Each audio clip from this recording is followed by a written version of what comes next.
We have another example. Now this circuit looks a little bit fancy, okay? Because many students have difficulties to start solving the problem if they see kind of lines like this, okay? This is nothing else, just a simple connection which connects this point with this resistor.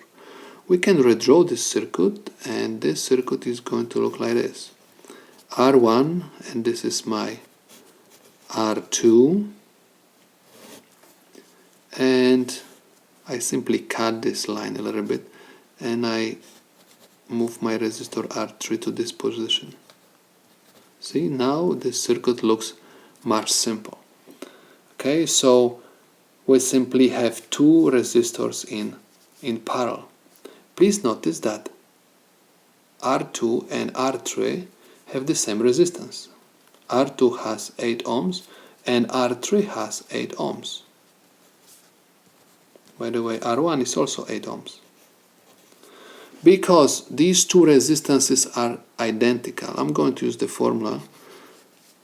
Okay, R2, 3 is equal R over N.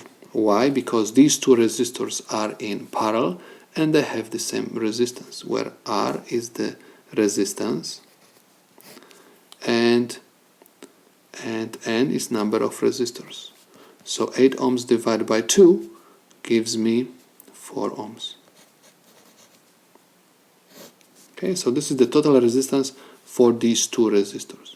But this is not the end of the problem. We have one more resistor. So what I'm going to do, I'm going to redraw the circuit. So this time I have R1 and I have resistor R23. Now these two resistors are in series.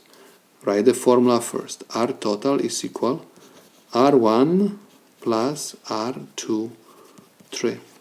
R1 is equal 8 ohms plus R23 4 ohms. This is equal 12 ohms. Okay, and we can say that my circuit is looking like this right now. This is my R total, and this is equal 12 ohms. So this is my solution.